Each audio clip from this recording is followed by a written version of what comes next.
اعوذ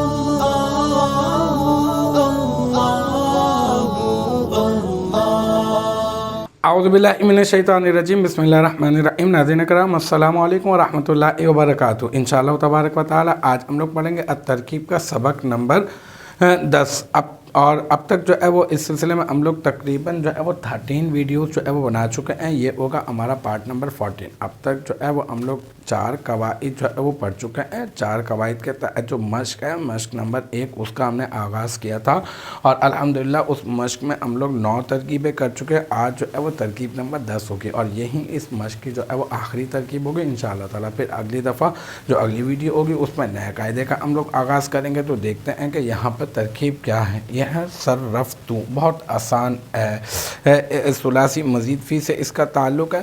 اس کے حروف اصلیہ جو ہے وہ صاد، را اور فا ہیں اور اس میں جو ہے نا وہ عین کلمے کی تکرار ہوتی ہے اور یہ جو ہے وہ ثلاثی مزید فی میں باب تفعیل سے ہے۔ اور باب تفعیل کا میں نے بتایا نا، کیونکہ عین کلمے کی تکرار ہوتی ہے، جیسے فعال ہے نا، فعال، آپ اس کو عین کلمے کو اوپر تشدید ڈال دیں تو ہو جائے گا فعل، ٹھیک ہے۔ پھر فعل سے آپ گردان پہلے آسانی کے لیے میں پڑھ دیتا ہوں۔ فعل، فعل، فعلوا، فعلت، فعلتا، فعلنا، فعلتا، فعلتما، فعلتم، فعلتی، فعلتما، فعلتن، فعلتو، فعلنا۔ تو یہ جو ہے اسی سے ہے صرفا، صرفا، صرفو، صرفت، صرفتا، صرفنا، صرفتا، صرفتما، صرفتم، صرفتی، صرفتما، صرفتن، صرفتو، صرفنا۔ تو یہ صرفتو ہے، یہ یعنی صیغہ واحد متکلم ہے۔ آسان طریقہ، آپ نے فا، عین اور لام کلمے کو پہلے آپ نے سلیکٹ کیا اور پھر اس کے بعد باب تفعیل اس طرح سے لکھا، پھر اس کو کھول دیا، تا، فا، عین، یا اور لام، اور پھر اس کے بعد تا، صاد، را، یا، فا، یعنی تا کے نیچے تو تا لکھ دیا آپ نے، فا کلمے کو یہاں سے دیکھا اور عین کلمے کو یہاں سے دیکھا اور لام کلمے کو یہاں سے دیکھا اور یا کے نیچے یا لکھ دیا۔ تو یہ بن گیا تصریف، ٹھیک ہے۔ تو اب تصریف سے یہ پہلا صیغہ، یہ جو ہے نا اس کا صیغہ بنا صرفتو اور اس کا پہلا صیغہ بنتا ہے صرفا۔ تو اب اس کی ترکیب کر دیتے ہیں ہم لوگ حسب عادت۔ میں آپ کو پہلے صیغہ بتاتا ہوں۔ یہ ہے صیغہ مذکر و مؤنث، واحد متکلم، واحد متکلم مذکر و مؤنث وہ بھی کر سکتے ہیں آپ، ٹھیک ہے۔ اچھا، اس میں جو تو ضمیر ہے نا، یہ اس کا فاعل بنتی ہے، تو ہم لوگ کہیں گے پہلے تو اس کا وہ بتائیں گے نا ہم لوگ کہ یہ فعل کون سا ہے۔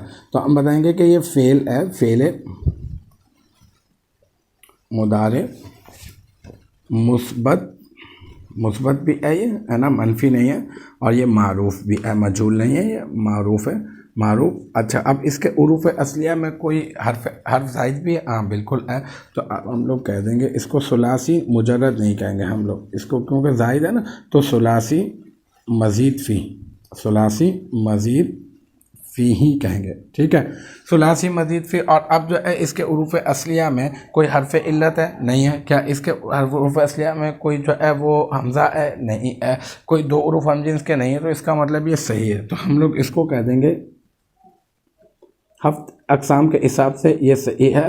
اور از باب، یہ باب جو ہے نا وہ ہم لوگ اس کا کہہ دیں گے کہ باب جو ہے وہ ہے باب تفعیل۔ میں نے جیسے کہ آپ کو بتایا شروع میں، یہ باب تفعیل ہے۔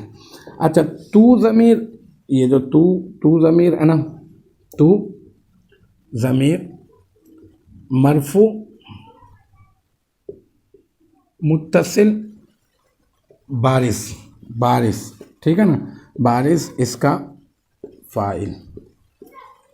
بس اب سمیٹ دیں گے، پھر فعل اپنے فاعل سے مل کر جملہ فعلیہ خبریہ